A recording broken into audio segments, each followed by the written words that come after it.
Hello दोस्तों, हमारे YouTube channel first sight education पे आप सभी का स्वागत है। सबसे पहले तो भी हमारे साथियों और विद्यार्थियों को भी राम राम। दोस्तों, आज का हमारा टॉपिक रहेगा हरियाणा पंचायती राज अधिनियम 1994 में मॉक टेस्ट नंबर 9 भाई। दोस्तों, आज की क्लास बहुत ही महत्वपूर्ण होने वाली है क्योंकि आज की क्लास के जो क्वेश्चन हैं हम क्या करेंगे, सेंटर लेवल से उठाएंगे, फिर स्टेट में आएंगे और फिर कहाँ आएंगे भाई, फिर पंचायती राज यानी कि हरियाणा पंचायती राज के ऊपर उनकी चर्चा करेंगे। बहुत ही इंपॉर्टेंट क्लास होने वाली है। कॉपी पेन उठा लीजिए, साथ साथ में नोट कीजिए भाई। हरियाणा जीके प्लस के नेशनल जीके दोनों को मिक्स किया गया है भाई आज की क्लास में।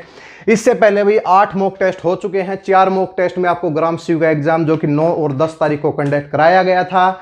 4 मॉक टेस्ट धारा 160 तक जितनी महत्वपूर्ण धाराएं हो सकती हैं उन सभी की हमने चर्चा की है भाई। इसके साथ में दोस्तों लैंड रिकॉर्ड पटवारी की 5 क्लास हुई हैं, सफिशिएंट है भाई। पर्टिकुलर सब्जेक्ट के लिए ज़्यादा से ज़्यादा हैं और 3 क्लास यानी कि नहरी पटवारी के लिए की गई हैं जहाँ पे नहरों की बात हुई है और नहरों में बाखड़ा नांगल नहर बहुत अच्छे से हमने डिस्कस किया है। जो दोस्त नए आए हैं चैनल का सब्सक्रिप्शन कर लें भाई और डिस्क्रिप्शन बॉक्स में जा सकते हैं और आपको उन सभी वीडियो का लिंक मिल जाएगा और बाकी सभी वीडियो का आपको चैनल के ऊपर सभी मिल जाएंगी भाई। ठीक है, ये तो थी भाई हमारी पीछे की वीडियो की बात भाई। आज की क्लास में भाई क्या है कि भाई जो धारा 161 से और धारा 218 तक जितनी महत्वपूर्ण धाराएं हो सकती हैं जो आपके एग्जाम में आ सकती हैं, जो मुख्य हैं, अगर विस्तार से पढ़ना चाहते हैं तो हमने कराई हुई है भाई। 251 तक धाराएं हो चुकी हैं, विस्तार में वहां पे पढ़िए। आज थोड़ा सा उनका रिवीजन लेते हैं और सेंटर के साथ नेशनल जीके के साथ उनको कनेक्ट करने की कोशिश करते हैं। तो कॉपी पेन उठाइए भाई, पहला क्वेश्चन सुनिए और आपको उसी से पता चल जाएगा कि क्वेश्चन का क्या लेवल है भाई। ठीक है भाई, जो दोस्त नए आए हैं भाई वो ये ना सोचें कि भी आज की क्लास में हमें कुछ समझ में नहीं आएगा। हमारी हर क्लास का यही प्रयास रहता है कि अगर आपको जीरो भी आता है, आपको कुछ भी नहीं आता उस सब्जेक्ट से रिलेटेड, फिर भी हम पूरा प्रयास करते हैं कि आपको पूरा पॉइंट क्लियर हो जाए। आप कमेंट में जरूर बता सकते हैं भाई। ठीक है, पहला क्वेश्चन देखिए भाई, हरियाणा पंचायती राज अधिनियम की कौन सी धारा के अंतर्गत वित्त आयोग के गठन की बात हुई है, यानी कि फिनांस कमीशन के गठन की बात हुई है। तो चलो भाई चलते हैं संविधान में। क्वेश्चन को तो एक बार छोड़ ही दो भाई, क्वेश्चन क्या है कि वित्त आयोग का गठन लिख लीजिए भाई। धारा की बात हुई है तो धारा को तो सबसे लास्ट में लेके आएंगे भाई। वित्त आयोग के गठन की बात, वित्त आयोग के गठन की बात पहले करते हैं भाई। संविधान में कहां पे हुई है, संविधान में कहां पे हुई है तो भाई कौन सा आर्टिकल है, अनुच्छेद नंबर 280। याद कर लीजिए दोस्तों, आर्टिकल या फिर आपको इसको लिख सकते हैं अनुच्छेद भाई।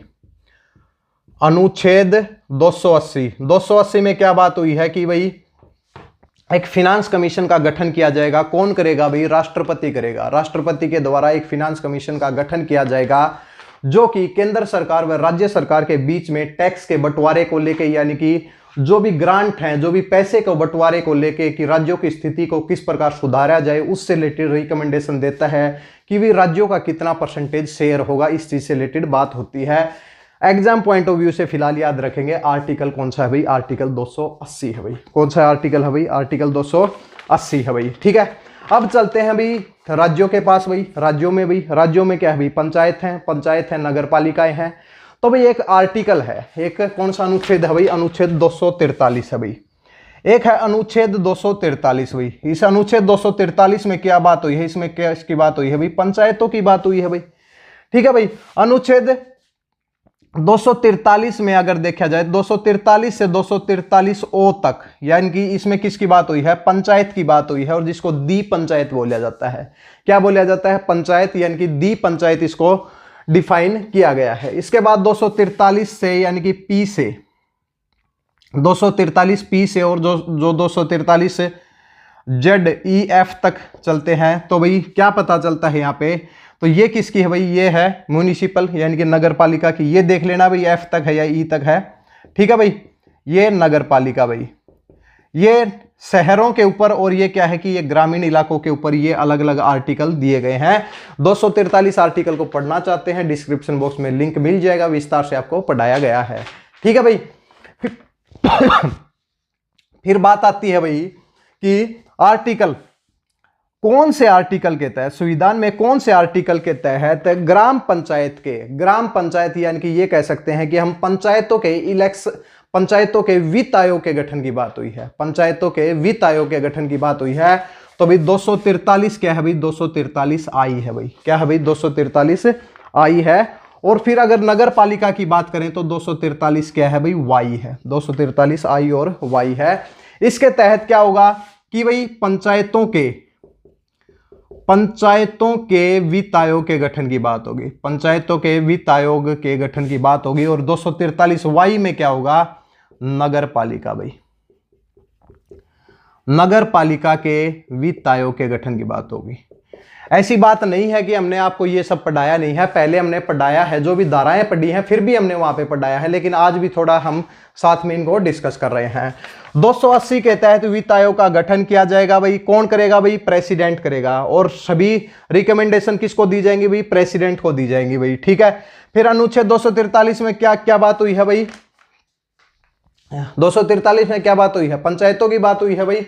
तो 243 में 243 ओ तक किसकी बात हुई है, पंचायतों की। और 243 पी से और 243 एफ जेड एफ तक किसकी बात हुई है, नगर पालिकाओं की बात हुई है। फिर पंचायतों में कौन से अनुच्छेद के अंतर्गत यानी कि पंचायतों के वित्त आयोग की बात हुई है, तो 243 आई के तहत हुई है। और 243 वाई के तहत नगर पालिका के वित्त आयोग की बात हुई है, यानी कि गठन किया जाएगा। बताया जाएगा कि भाई 243 आई में तो बताया जाएगा कि ग्राम पंचायत, पंचायत समिति और जिला परिषद के बीच में पैसे का बंटवारा किस प्रकार होगा, इनको कितनी कितनी ग्रांट दी जाएंगी। और 243 वाई में यानी कि राज्य और नगर पालिका के बीच में पैसे का बंटवारा की बात होगी भाई। अब क्वेश्चन बनता है कि दोस्तों कि इस वित्त आयोग का राज्यों में गठन कौन करेगा, तो कहा गया है कि राज्यपाल इसका गठन करेगा। कौन करेगा भाई इसका, राज्यपाल इसका गठन करेगा भाई। अब चलते हैं भाई इस क्वेश्चन के ऊपर भाई, वित्त आयोग के गठन की बात कौन सी धारा के अंतर्गत हुई है, तो भाई इसमें ऑप्शन है भाई आपके धारा 212 भाई, दूसरा ऑप्शन है भाई धारा 213 भाई, 213 भाई, और धारा 214 और धारा 215 भाई, धारा 215। देखिए भाई कितने क्वेश्चन बन चुके हैं यहाँ पे। धारा 212 में किसकी बात हुई है भाई, स्टेट इलेक्शन कमीशन के गठन की बात हुई है, जो कि आपके ग्राम सी के एग्जाम में पूछा गया है भाई, यानी कि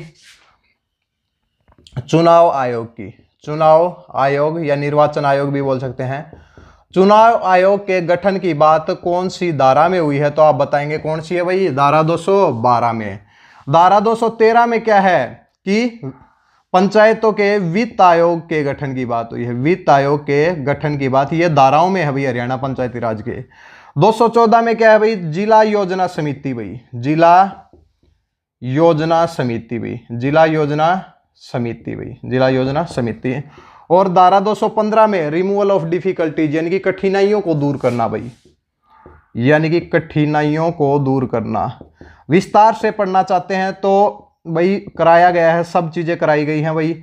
जो दोस्त नए आए हैं उनके लिए थोड़ा सा मुश्किल है भाई, ठीक है। तो क्या है कि भाई वो जाके सभी वीडियो देख सकते हैं, एक दो दिन में आप सारी वीडियो देख सकते हैं भाई, चैनल के ऊपर मिल जाएंगे।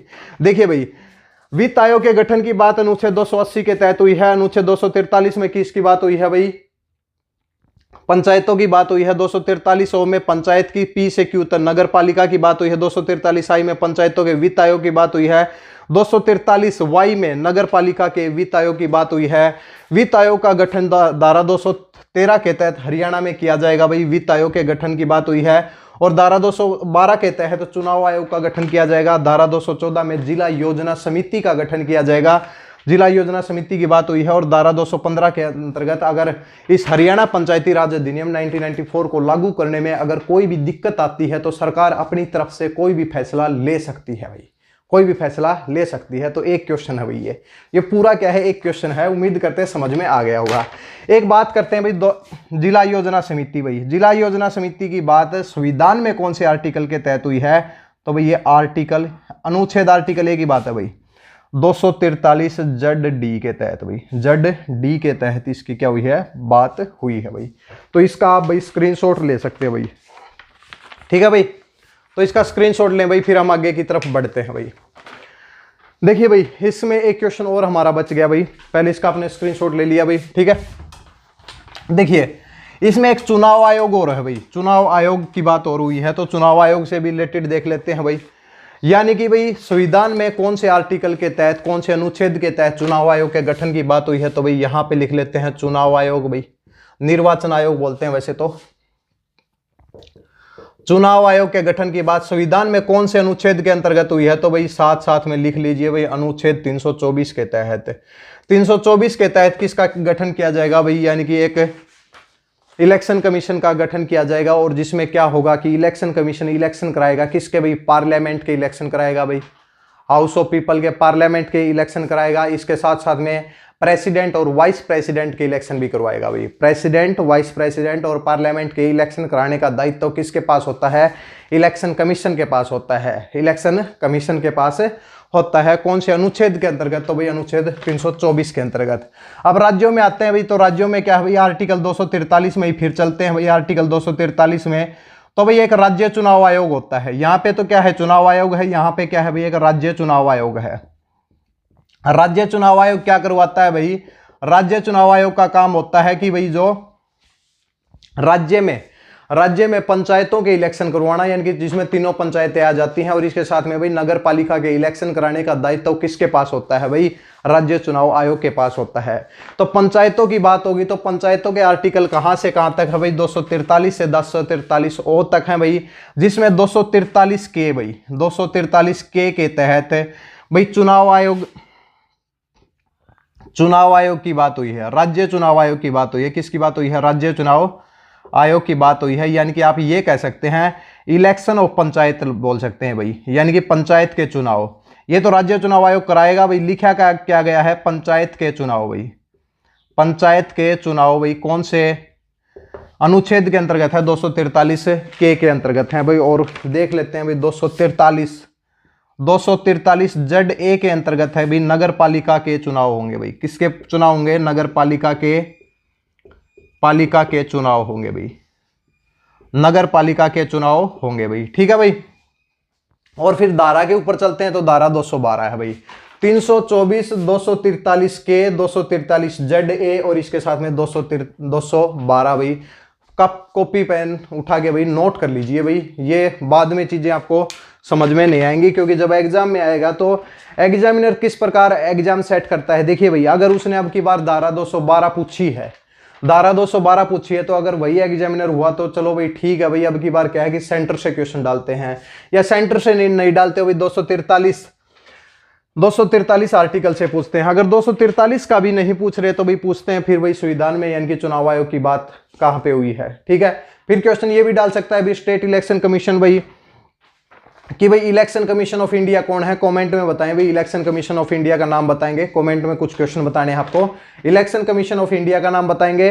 राज्य चुनाव, हरियाणा राज्य चुनाव आयोग के कमिश्नर का भी नाम बताएंगे, और इसके साथ साथ में एक क्वेश्चन हम बता देते हैं भाई देखिए वित्त आयोग है, वित्त आयोग कौन सा वित्त आयोग चल रहा है भाई, यानी कि जो फिनांस कमीशन है, फिनांस कमीशन का जो हेड कौन था भाई। अब 15वां वित्त आयोग था भाई, यानी कि तो 15th फिनांस कमीशन का, या पहले इसका स्क्रीनशॉट लें भाई, ठीक है।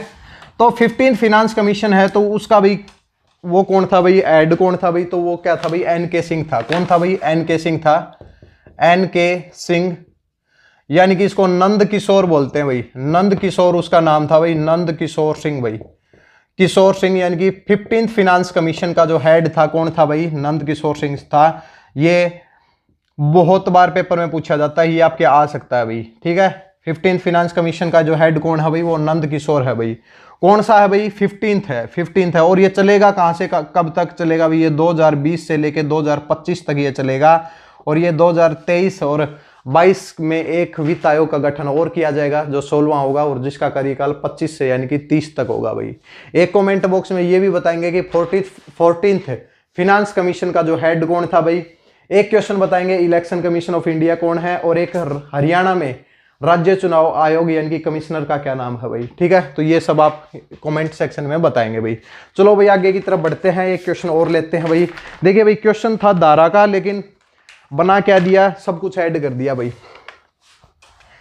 देखिए भाई आपको कंप्लीट नॉलेज होनी चाहिए, चाहे क्वेश्चन आप एक करो, लेकिन देखिए एग्जाम में ऐसा तो है नहीं कि भाई इससे भाई आपको 100 नंबर का कुछ लिखना आएगा भाई, ऐसा तो होता नहीं है कि आपको भी रिटर्न लिखना है। यानी कि एक क्वेश्चन है, आप जो भी क्वेश्चन पढ़े उसको अच्छे से कर ले भाई, ठीक है।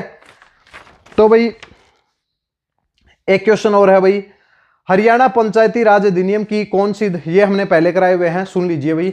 हरियाणा पंचायती राज अधिनियम की कौन सी धारा के अंतर्गत बाईलॉज यानी कि उपनियम की बात हुई है? बाईलॉज यानी कि ग्राम पंचायत, पंचायत समिति और जिला परिषद के बाईलॉज की बात कौन सी धारा के अंतर्गत हुई है, ये पूछा गया है भाई। पीछे भी हमने कराया हुआ है, तो आप याद रखेंगे, बहुत ही महत्वपूर्ण क्वेश्चन है भाई। धारा 210 भाई, धारा 210 के तहत यानी कि उपनियम, ये मिसलेनियस में आते हैं भाई। उपनियम यानी कि इसको क्या बोलते हैं? बाईलॉज की बात हुई है। बाईलॉज की बात कौन सी धारा के अंतर्गत हुई है? तो धारा 210 के अंतर्गत बाईलॉज की बात हुई है। इसमें क्या होता है, ग्राम पंचायत, पंचायत समिति, जिला परिषद खुद के कुछ नियम बनाती हैं जिसके तहत कार्यों का संचालन किया जा सके। देखिए, एक होते हैं नियम, एक होते हैं उपनियम। नियम क्या है कि भाई, नियम तो जो कानून टाइप में लगा सकते हैं भाई आप, तो नियम तो क्या है कि भाई जो सबके ऊपर लागू होते हैं, लेकिन एक ऑर्गेनाइजेशन के कुछ नियम होते हैं। जैसे एक कंपनी है, अब कंपनी के नियम कंपनी में चलेंगे, कंपनी से बाहर जाओगे तो नहीं चलेंगे भाई। तो क्या है कि उनको क्या बोलते हैं? बाईलॉज बोलते हैं। अब ग्राम पंचायत जो बनाएगी वो कहाँ चलेंगे? वो ग्राम पंचायत के लेवल तक चलेंगे, बाहर उनका कोई रोल नहीं रहेगा भाई, ठीक है।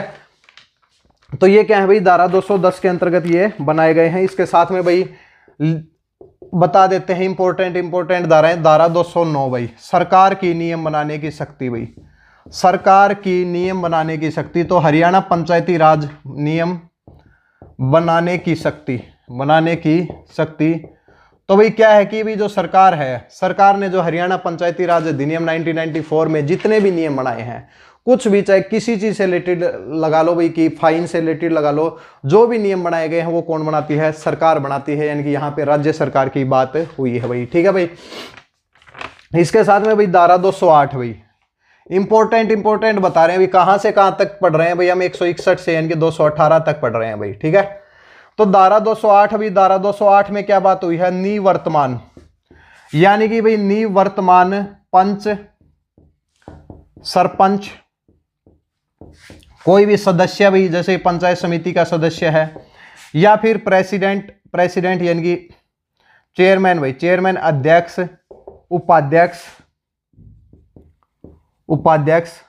प्रधान, उप प्रधान, जो भी आप प्रेसिडेंट लिखें भाई, इनमें ज्यादा आपको टेंशन लेने की जरूरत नहीं है। प्रेसिडेंट, वाइस प्रेसिडेंट, ये किस में होते हैं भाई? जिला परिषद में होते हैं भाई, ठीक है। तो धारा 208 में क्या दिया गया है कि निवर्तमान, जो पंच सरपंच जिनका कार्यकाल पूरा हो चुका है, उनके कुछ भाई के कर्तव्य हैं भाई, के कर्तव्य।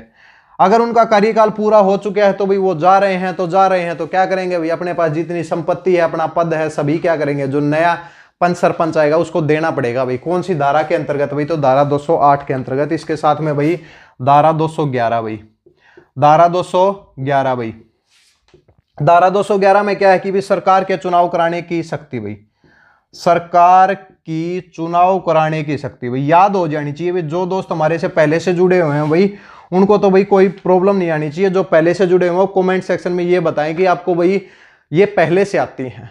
जो आज हम करा रहे हैं इससे पहले से आपको ये सब चीजें क्लियर हैं। चुनाव कराने की शक्ति भाई, चुनाव कराने की शक्ति, ठीक है। धारा 211 यानी कि सरकार की चुनाव कराने की शक्ति की बात हुई है, ठीक है। किस प्रकार भाई? जैसे इलेक्शन कमीशन क्या करेगा? एक डेट देगा भाई, सरकार को बताएगा कि इस दिन इलेक्शन करवा सकते हैं भाई हम। तो सरकार क्या करेगी कि एक सूचना जारी करती है, नोटिफिकेशन जारी करती है कि भाई राज्य में पंचायत समिति, ग्राम पंचायत और जिला परिषद के चुनाव कराए जाएंगे भाई। क्या कराए जाएंगे? चुनाव कराए जाएंगे। तो फिर क्या है कि वो सूचना जारी होते ही इलेक्शन कमीशन अपनी तैयारियां स्टार्ट कर देता है। सरकार उसको भाई स्टाफ प्रोवाइड करवाती है, स्टाफ प्रोवाइड कराती है भाई, ठीक है। धारा 211 में चुनाव कराने की शक्ति है। धारा 212 में राज्य चुनाव आयोग के गठन की बात है। धारा 213 में वित्त आयोग के गठन की बात है। धारा 214 में जिला योजना समिति की बात हो रही है। आर्टिकल 243 जड्डी के अंतर्गत, और धारा 215 में यानी कि कठिनाइयों को दूर करने की बात चल रही है। उम्मीद करते हैं कि सब कुछ क्लियर हो गया होगा। आगे की तरफ बढ़ते हैं भाई। आगे की तरफ क्या दिया गया है भाई? देखिए एक क्वेश्चन और है भाई, इससे आगे बढ़ते हैं। ये बहुत इंपॉर्टेंट धाराएं हैं भाई, इसको छोड़ के मत जाएं भाई। देखिए हरियाणा पंचायती राज की कौन सी धारा के अंतर्गत एनुअल फाइनेंशियल रिपोर्ट की बात हुई है? यानी कि क्या कहा गया है कि वार्षिक प्रशासनिक रिपोर्ट की बात कौन सी धारा के अंतर्गत हुई है, कौन सी धारा के अंतर्गत हुई है? तो सीधा सीधा आंसर इसका सुन लीजिए भाई, धारा 216 के अंतर्गत भाई। क्या है भाई? वार्षिक प्रशासनिक रिपोर्ट भाई, वार्षिक प्रशासनिक रिपोर्ट की बात हुई है। कौन सी धारा के अंतर्गत भाई? तो धारा 216 के अंतर्गत इसकी बात हुई है भाई। वार्षिक प्रशासनिक रिपोर्ट में क्या होता है भाई? वैसे डिटेल में हम पढ़ा चुके हैं, डिस्क्रिप्शन में बॉक्स में जा सकते हैं, जल्दी जल्दी बता देते हैं भाई। क्या होता है? एग्जीक्यूटिव ऑफिसर होता है। पंचायत समिति में क्या होता है भाई? कार्यकारी अधिकारी यानी कि एग्जीक्यूटिव ऑफिसर क्या करता है? अप्रैल की पहली तारीख से या फिर कोई सरकार एक ऐसी तारीख को निश्चित करती है तो क्या करेगा कि जो पिछले साल की कुछ रिपोर्ट है उनको क्या करेगा कि भाई पंचायत समिति के सामने रखेगा। पंचायत समिति उनके ऊपर विचार करेगी, एक उसका क्या करेगी, उसका के ऊपर एक प्रस्ताव पारित करेगी भाई, उसका एक रिजोल्यूशन बनाएगी और रिजोल्यूशन बना के किसको? जिला परिषद को भेजा जाएगा। इसी प्रकार जिला परिषद में एक मुख्य कार्यकारी अधिकारी होता है, वो भी क्या करता है कि अप्रैल की पहली तारीख से या फिर और कोई तारीख है जो कि सरकार निश्चित करती है तो उसके ऊपर क्या करेगा कि जिला परिषद की जितनी भी रिपोर्ट है वो क्या करेगा? जिला परिषद के सामने रखेगा, फिर एक प्रस्ताव पारित किया जाएगा, रिजोल्यूशन बनाया जाएगा, फिर वो सरकार को भेजी जाएंगी। जब सरकार को ये चीजें भेजी जाएंगी, सरकार उनके ऊपर विचार करेगी, एक मेमोरेंडम बनाएगी और फिर क्या करेगी? असेंबली के सामने पेश करेगी भाई। तो बहुत लंबी प्रोसेस है, ठीक है, इसी तरीके से आपको याद होनी चाहिए। धारा 216 भाई, धारा 216 में क्या है कि वार्षिक प्रशासनिक रिपोर्ट की बात हुई है। दोस्तों ये चीजें पढ़ने से आती हैं, जैसे कि आप पढ़ाने लग जाते हैं, जैसे कि आपने आप देख रहे होंगे धाराएं कई जगह आपको पढ़ाई जा रही होंगी, लेकिन वहां पे क्या है कि एक पढ़ाने का तरीका ये है कि हमें किसी न किसी तरीके से बता के जल्दी से निकल जाना है, हमें बताना है और हमें निकल जाना है कि भाई हमने करा दी भाई धाराएं, अब आप पढ़ो भाई, क्या नाम है। लेकिन आप ये देखिए कि पढ़ाने से पहले आपको बहुत ज़्यादा नॉलेज होनी जरूरी है। हम कोई भी टॉपिक पढ़ाते हैं, अगर हमें नहीं आता तो हम उसको पढ़ाते ही नहीं। जब हमें क्लियर हो जाएगी हाँ हम पढ़ाने योग्य हैं इस टॉपिक को, तभी हम उस टॉपिक को उठाते हैं और उसी के हिसाब से उसको पढ़ाते हैं। बहुत मेहनत लगती है भाई अच्छे से टॉपिक तैयार करने के लिए, ठीक है। चलो भाई एक क्वेश्चन और है भाई, धारा 194 भाई, एक बहुत इंपॉर्टेंट धारा है, धारा 194 भाई, धारा 194 जिसके अंदर डायरेक्ट आ सकता है भाई लोकल अथॉरिटी, लोकल अथॉरिटी भाई, इसका हिंदी में तो हमें भी मतलब नहीं पता भाई, ठीक है। लोकल अथॉरिटी यानी कि ये समझ सके लोकल लेवल के ऊपर काम करने वाली भाई कोई भी प्राधिकरण मान सकते हैं, अथॉरिटी जो भी है, ठीक है। इसमें क्या बात हुई है, लोकल अथॉरिटी कौन सी धारा के अंतर्गत है भाई? तो धारा 194 के अंतर्गत है। तो इसमें क्या होगा कि ग्राम पंचायत, पंचायत समिति और जिला परिषद एक लोकल अथॉरिटी के तरीके से कार्य करेगी, यानी कि सरकार की जितनी भी योजनाएं हैं या फिर उनके जो भी सरकार के जो नियम है, जो भी कानून है, उनको लोगों तक पहुंचाने के लिए एक लोकल अथॉरिटी के तरीके से कार्य करेंगे भाई, ठीक है। तो ये इसमें बात हुई है। इसके बाद धारा 189 भाई, धारा 189 में कहा गया है कि ग्राम पंचायत, पंचायत समिति और जिला परिषद यानी कि मिलके एक साथ में कार्य कर सकती हैं, एक साथ में कार्य कर सकती हैं। पढ़ाया हुआ है डिस्क्रिप्शन बॉक्स में नहीं, चैनल पे आपको लिंक मिल जाएगा भाई, ठीक है। इसके बाद में एक है भाई धारा 220 भाई, ये बात बता देते हैं भाई, धारा 219 से धारा 280 तक क्या है कि रूरल डेवलपमेंट, ग्रामीण विकास की बात हुई है। धारा 219 में परिभाषाओं की बात हुई है और धारा 220 में एक प्राधिकरण है भाई, यानी कि Haryana rural development authority, HRDA, यानी कि हरियाणा ग्रामीण विकास प्राधिकरण की बात के गठन की बात कौन सी धारा के अंतर्गत हुई है? तो धारा 220 भाई, ये याद रखेंगे भाई। प्राधिकरण की क्लासेज अभी चल ही रही हैं भाई, HRDA Haryana rural development authority यानी कि हरियाणा ग्रामीण विकास। इसके बाद अगले क्वेश्चन की तरफ बढ़ते हैं। क्या है भाई हमारा अगला क्वेश्चन, हरियाणा पंचायती राज अधिनियम की कौन सी धारा के अंतर्गत झूठी घोषणा करने की बात हुई है, यानी कि मेकिंग द फॉल्स डिक्लेरेशन की बात कौन सी धारा के अंतर्गत हुई है? दोस्तों ये क्वेश्चन आपके हरियाणा ग्राम सेवक के एग्जाम में पूछा जा चुका है भाई, धारा 171 के तहत भाई, धारा 171 के तहत भाई, ठीक है। तो मेकिंग द फॉल्स डिक्लेरेशन, तो धारा 171 भाई, धारा 171 यानी कि झूठी घोषणा करना भाई, यानी कि मिथ्या घोषणा करना भी बोल सकते हैं भाई। झूठी घोषणा करना की बात कौन सी धारा के अंतर्गत हुई है? धारा 171 के तहत हुई है भाई। 171 में क्या है कि जब आप कुछ नॉमिनेशन फाइल करते हैं या फिर आप अपना वोट बनवाते हैं तो उस टाइम पे भाई आप गलत इन्फॉर्मेशन दे देते हैं, तो भाई क्या होता है आपके ऊपर फाइन लगाया जा सकता है। कुछ इस तरीके की बातें हुई हैं धारा 171 में भाई, ठीक है।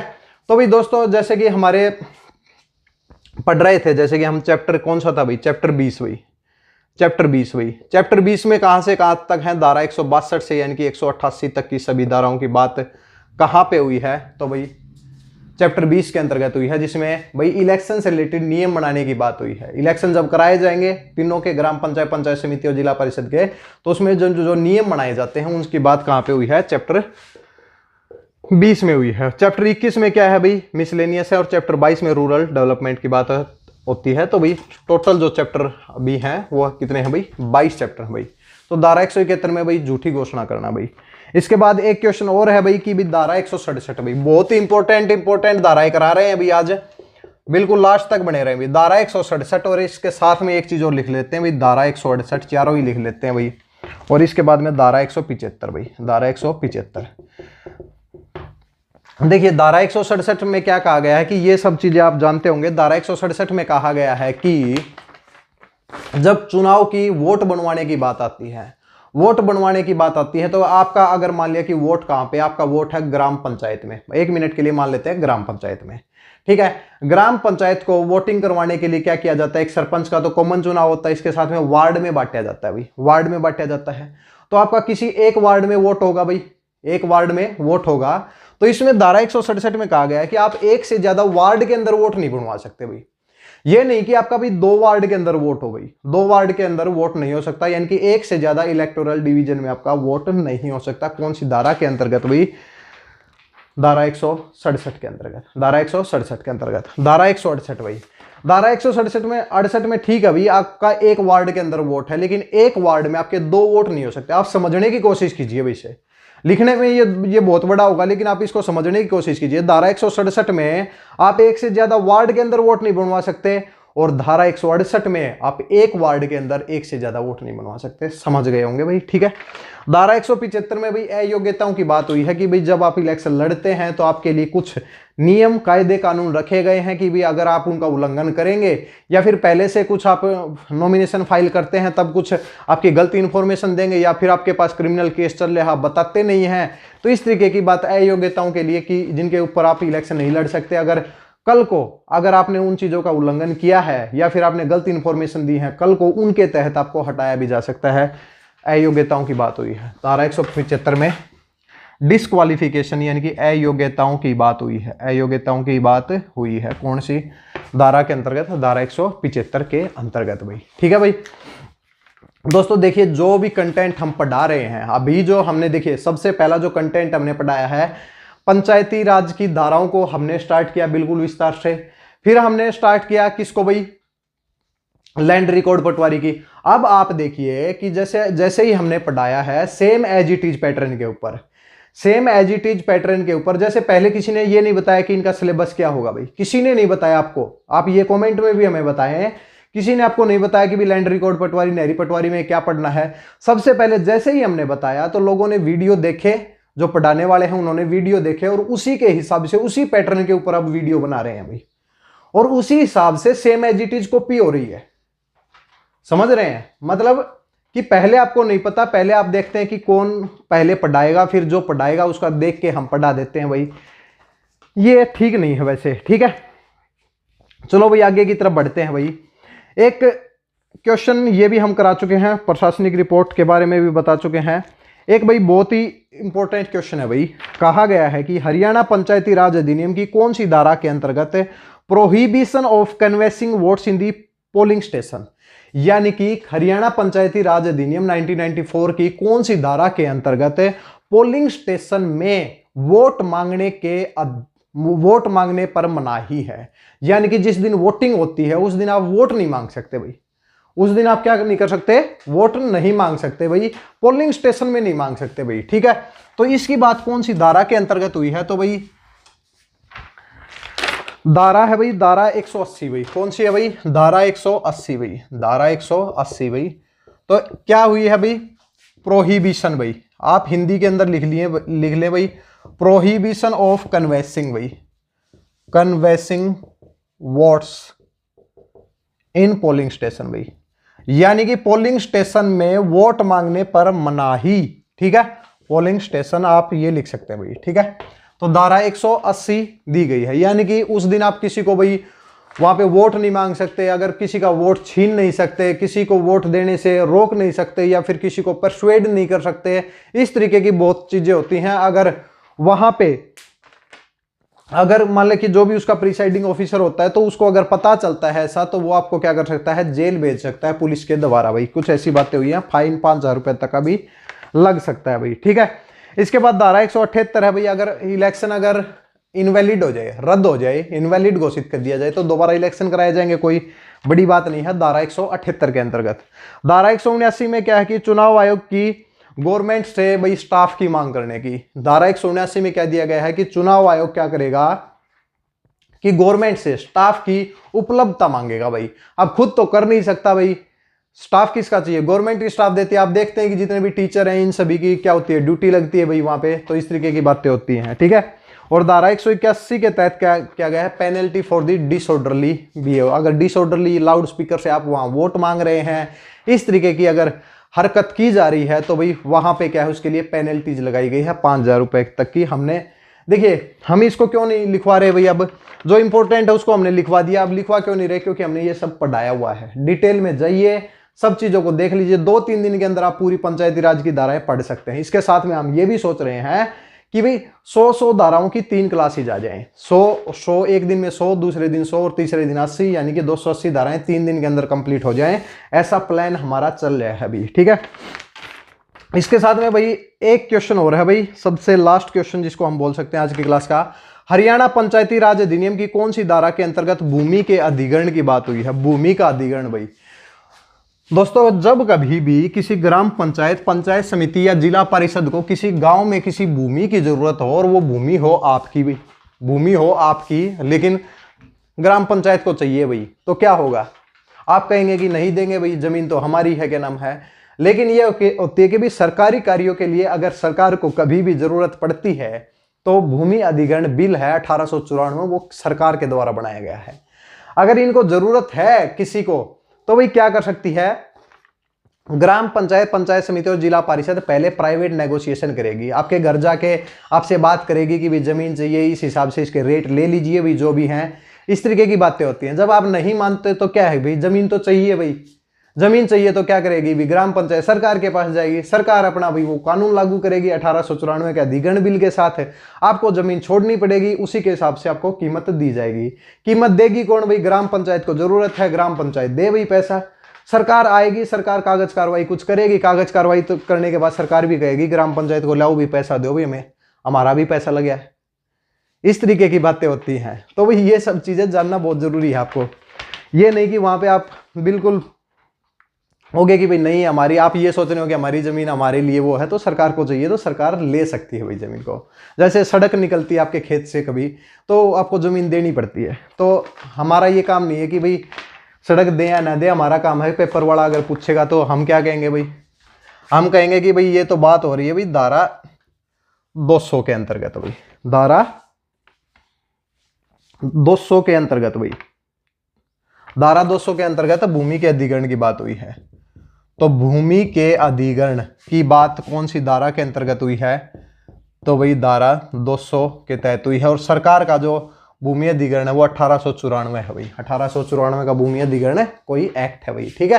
तो धारा 200 के अंतर्गत क्या हुई है, भूमि के अधिग्रहण की बात हुई है। इसके साथ में भाई धारा 197 भाई, बहुत ही इंपॉर्टेंट धारा है भाई, 197 भाई, देख लेना भाई ये 97 या नहीं है, छोड़ देते हैं भाई 197, कंफर्म नहीं है। वैसे आप कमेंट सेक्शन में हमें बता सकते हैं वैसे धारा 197 है या नहीं।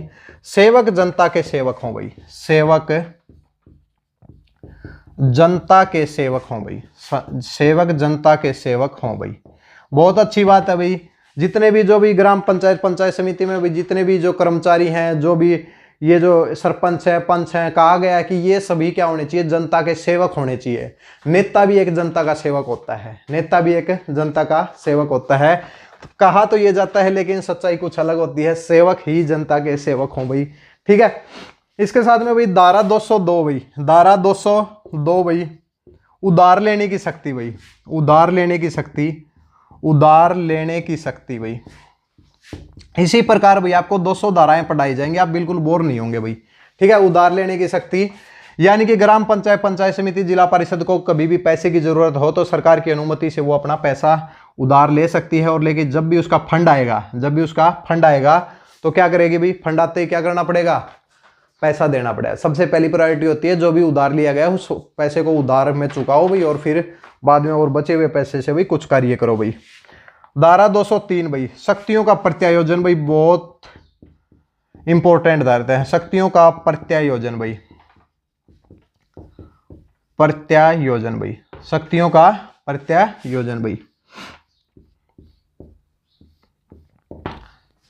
धारा 203 में क्या है कि शक्तियों का प्रत्यायोजन, यानी कि प्रत्यायोजन मतलब क्या होता है कि भाई डेलीगेशन ऑफ पावर, यानी कि पावर को डेलीगेट कर दो। इसमें कहा गया है भाई, इसमें क्या कहा गया है, इसमें कहा गया है कि सरकार अपनी कुछ शक्तियों को, केवल नियम बनाने की शक्तियों को छोड़ के, जो कि धारा 209 के अंतर्गत बात हुई है, बस उनको छोड़ के अपनी कोई भी शक्ति किसको दे सकती है, डायरेक्टर को दे सकती है, डिप्टी कमिश्नर को दे सकती है, ये बात कही गई है। फिर बात आती है, चलो भाई डायरेक्टर है, डायरेक्टर भी चाहता है कि भाई मुझे भी अपनी कुछ शक्तियों को यानी कि प्रत्यायोजित करना है, तो वो क्या किसको कर सकता है भाई, डिप्टी कमिश्नर को अपनी शक्तियों को दे सकता है, केवल उन शक्तियों को छोड़कर जो कि सरकार के द्वारा उसको ट्रांसफर की गई है। ठीक है, इसके साथ में भाई कलेक्टर की भी कुछ शक्तियां हैं। कलेक्टर अपनी कुछ शक्तियों को किसको, असिस्टेंट कलेक्टर को दे सकता है, केवल उनको छोड़ के जो उसको दी गई है। इसके साथ में डिप्टी कमिश्नर भाई, डिप्टी कमिश्नर भी चाहता है कि मुझे कुछ शक्तियां देनी है, मेरे पास कार्य नहीं हो पा रहा भाई, तो वो भी अपनी शक्तियों को दे सकता है, किसी भी सरकारी अधिकारी को दे सकता है भाई। ठीक है, केवल ध्यान ये रखे कि भाई जो शक्तियां दी गई हैं उनको ट्रांसफर न कर दे। कहीं ऐसा ना हो जाए सरकार ने दी डायरेक्टर को, डायरेक्टर ने वही शक्तियां दे दी किसको भाई, डिप्टी कमिश्नर को, डिप्टी कमिश्नर किसी अधिकारी को, ऐसे तो फिर कार्य हो ही नहीं पाएगा, ऐसे तो कार्य नहीं हो पाएगा। तो आज का ये है भाई हमारा मॉक टेस्ट नंबर 9 भाई। ठीक है, उम्मीद करते हैं दोस्तों बहुत अच्छे से हमने आपको इसको समझाया है और बहुत अच्छे से इसको आप समझ गए होंगे। कमेंट करके जरूर बताएं जिन दोस्तों ने, हमारे भाइयों दोस्तों जो भी स्टूडेंट हैं, जो भी हैं, क्योंकि ये है कि भाई हमारे से बड़ी उम्र के भाई भी हमारे दोस्त तैयारी कर रहे हैं, हमारे बड़े भाई हैं वो भी तैयारी कर रहे हैं, तो भी क्या है कि वो तो हमारे बड़े भाई हुए, हम उनको स्टूडेंट कैसे बोले भाई, जो हमारे से छोटे हैं भाई वो स्टूडेंट हैं भाई, हमारे दोस्त हैं, कुछ भी समझ सकते हैं। तो सभी भाई क्या करें, चैनल को आज सब्सक्रिप्शन करें भाई।